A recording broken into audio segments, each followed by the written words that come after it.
Hi guys. Apologize if there's been any connectivity issues. I realized I was having a bit of a storm as well. So, good morning, very early this morning. Let's go ahead and start out with a quote, and then we're going to get into part 2 of Deuteronomy. It says here, God's first creature, which was light. This is from a book called The New Atlantis from 1627. And how true, right? I guess if you want to consider light as a creature, it was his first creation, so I guess that makes sense. We were talking a little bit about darkness versus light in our last introduction, and how the darkness is not perceived as a bad thing. The darkness is perceived as peaceful. It's perceived as unity, because all colors agree in the dark. So his first creation was light, to make things visible, to make things known, to shine a light, right? To shine a light on this performance that we are all taking part of here on this planet. And if you think about how a stage, right, is well lit usually with some kind of performance going on, it's exactly what it's like here on Earth. So that was his first decision, to make things visible, to make things appear in front of each other's faces, to make us have an appearance, to give us eyes to be able to take in the light. Of course, that was later, but nonetheless, the first creation was light. And out of that came so many things, right? So many things that tend to distract us. But the good thing is that the Lord is by our side, letting us know the right way to go so we don't get too distracted along the way. So this is exactly what Moses is talking about with the Israelites. He's reminding everybody of what they've accomplished so far, what is still expected of them, and his hope for them to abide by what is expected of them from himself and the Lord. And we'll go ahead and get into it. He just goes a little overview over everything, goes into a little bit of the 10 Commandments, well, all of them, but we're just going to cover the main ones here in the procession. And also we're going to get into the warning too, the warning about if they do not do that, then it's going to be no good. But I don't know if it's in this part or another part. Let's go ahead and begin in chapter 4. It says, "This is the law Moses set before the Israelites. They took possession of his land and the land of Og, king of Bashan, the two Amorite kings east of the Jordan." That was the time frame. Again, just reminding them, "You shall have no other gods before me. You shall not murder. Go near and listen to all that the Lord our God says. Then tell us whatever the Lord our God tells you. We will listen and obey. Impress them on your children. Talk about them when you sit at home and when you walk along the road, when you lie down and when you get up. Tie them as symbols on your hands and bind them on your foreheads. Be sure to keep the commands of the Lord your God and the stipulations and decrees he has given you." So this is just a recap to the main things that we talked about. Probably some of the biggest 10 Commandments, right? The most serious. You shall have no other gods before me, and you shall not murder. Pretty big deals, right? And again, Moses is telling them to talk about this, like remind your children, right? As young children, remind them, talk about this and pass this along, why this is not a good thing, right? And, right, easier said than done, because we still have a lot of all of these commandments being broken today. I guess it's more difficult in reality than in theory to go ahead and make sure everybody is in full understanding of the laws of the earth. But hey, that's why we're still talking about them today. But interesting, it's a good thought to impress them on your children at an early age, because a lot of these I didn't even understand until like last week, like the graven images of the Lord. Like, I'm guilty of that and have since repented from that, but it's something that we forget a lot of the time, right? Of course, it's not like any other idol or anything, but how am I to know, right? For sure, for sure. We're going to go ahead and move on. Oh, something also too. I put this line in there. Tie them as symbols on your hands and bind them on your foreheads. So again, just serving as a reminder. We remember how the Levites had these tassels, right, on their clothing so they could look down and remind themselves of the commandments. But also it says here, kind of in a metaphor, but to tie them as symbols on your hands and bind them on your foreheads. I just thought of something because a lot of imagery has been coming up. We just watched a movie last night where a master, some stock market movie, but as a joke, the master tied like a band around his forehead. And I was also reading a book, it's kind of controversial, but on past life regression. And we had an old community of Israelites after Moses, but this was, before Jesus' time. They would have different colored bands on their foreheads, and that would show their level of maturity in faith. Basically, if you were a teacher, if you were a student, if you were a master, right, you had a different colored band on your forehead. So I just read that, I'm like, oh, that's interesting, because now I have a little bit of understanding on maybe the truth behind what he's saying here. But make the commandments symbolic to you, right? Remind yourself of them.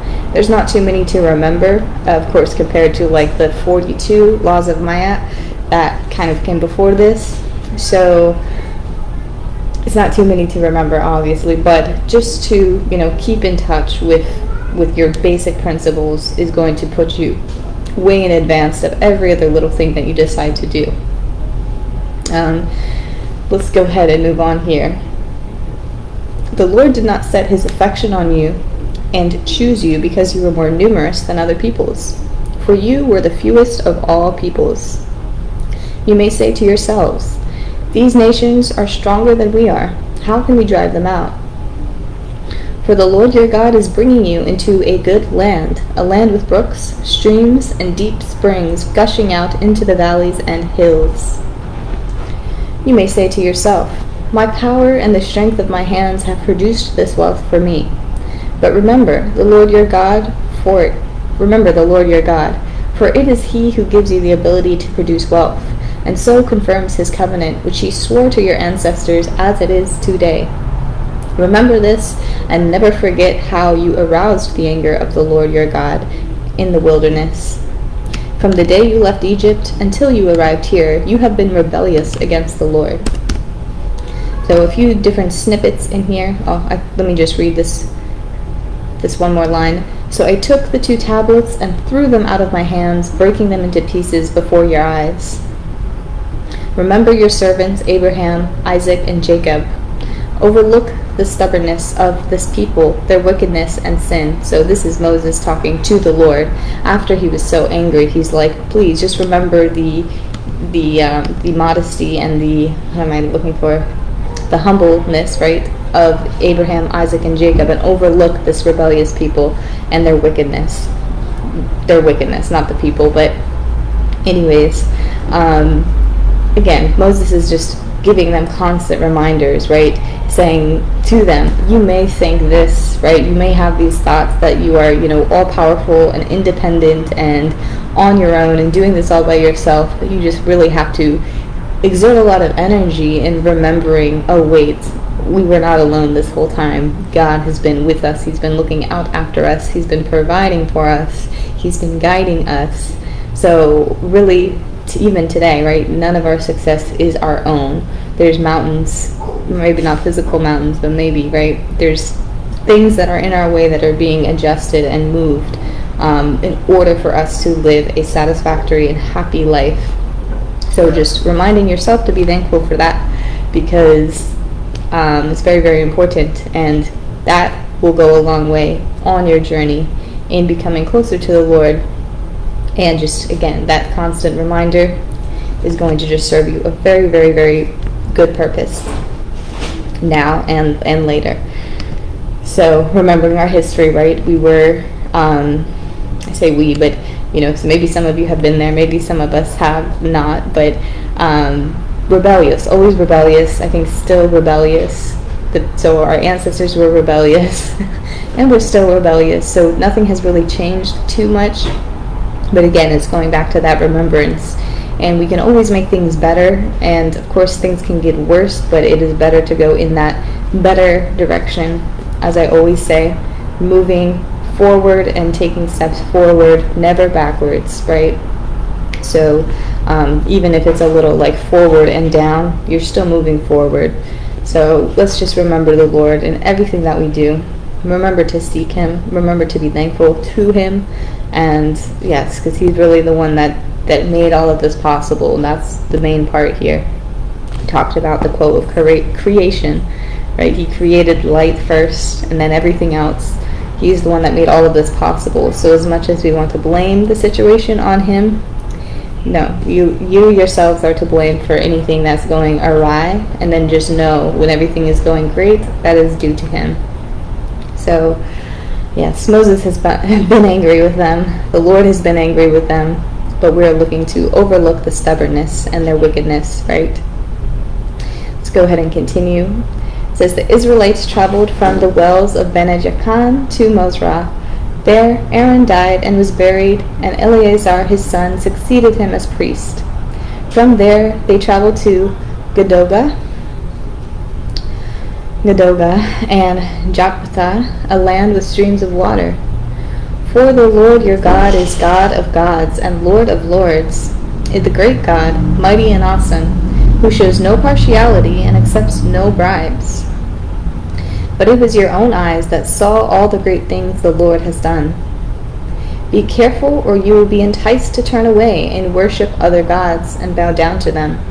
Then the Lord's anger will burn against you, and He will shut up the heavens so that it will not rain, and the ground will yield no produce, and He will soon perish from the good land the Lord is giving you. So again, just a little bit of warning here. You may be enticed. Be careful, or you will be enticed to turn away and worship other gods. So I feel like this is more and more rare, but it could just be the circle that I am in. I feel like everybody believes in the Lord, right? But you really see anyone turning away and worshiping something completely different. So, I mean, that's, again, just, I think, the product of my community here, but only God knows, right?